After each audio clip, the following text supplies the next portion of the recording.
Have you ever given your child a challenge and they immediately say, I don't know what to do? Or they start building or creating and something doesn't work and then they look to you for the answer. Or maybe they get frustrated. I've been there, both as a teacher and as a parent. When I first started teaching over 15 years ago, my instinct was to jump in and help, to show them what to do, to guide them towards the right answer.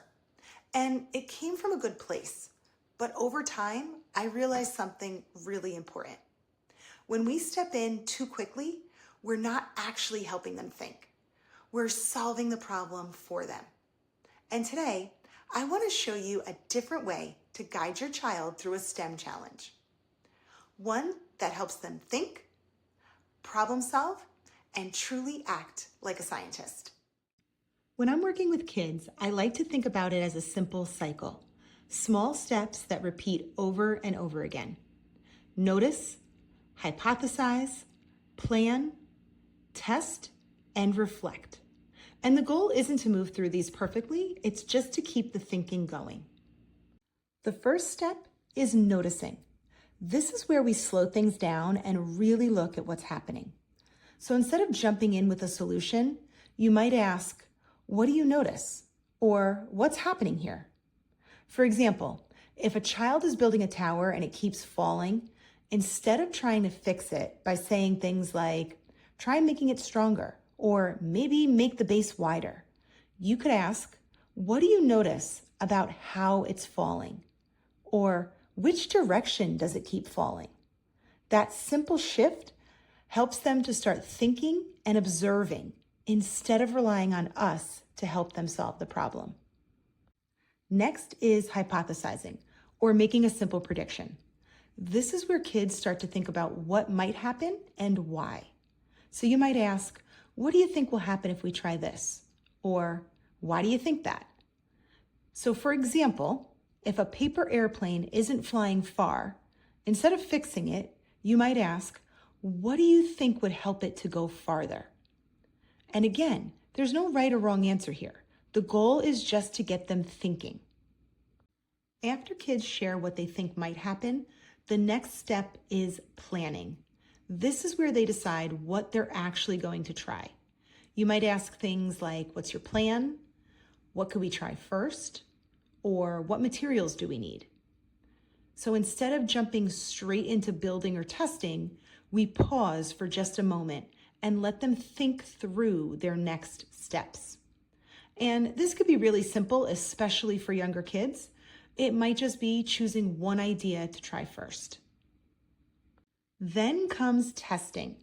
This is the hands-on part, trying their idea and seeing what happens. You might say, let's try it, or what could we change? And this is where mistakes are really valuable. If something doesn't work, that's not failure, it's information. And finally, reflecting. This is where kids think about what happened and what they might try next. You can encourage them to think about what worked, what didn't work, and what they would want to try differently next time. This step is so important because it helps them connect what they did with what they learned.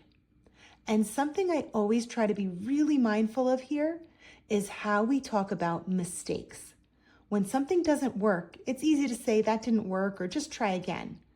But when talking about mistakes, especially with children, I try to frame it like this.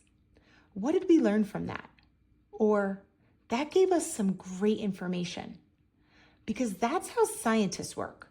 They learn from what doesn't work just as much as from what does. And it's important for kids to see and hear that. Because when kids start to see that mistakes aren't failure, but actually information, they're much more willing to try again, take risks, and keep going. And that shift is huge. And if you're still wondering what this looks like in real life, here are a few simple shifts you can make. Instead of guiding them on how to do something, start by asking, what do you notice? Instead of, that's not going to work, try, what do you think will happen? And instead of jumping in to fix something, try asking, what could you try next? These small changes make big differences in how kids approach problem solving. And I want to say this because it's something I had to learn myself. It's completely normal to want to jump in and help. We care and we want them to succeed. But sometimes the best thing we can do is pause. Give them space to think. Let them try, even if it doesn't work the first time. Let them make mistakes, because that's where the real learning happens. You can use this approach with any STEM activity. Building a bridge, designing a paper airplane, creating a tower. It doesn't have to be complicated. It's not about having the perfect materials or the perfect setup. It's about how we guide their thinking in the moment. When we shift from giving answers to guiding thinking, we're not just helping kids solve a problem. We're helping them build confidence, think critically, and see themselves as capable problem solvers. We're helping them think like scientists. If you'd like more simple ways to support your child's learning, make sure to check out my other videos and subscribe to my channel. And I'd love to know what's one STEM challenge your child has tried recently.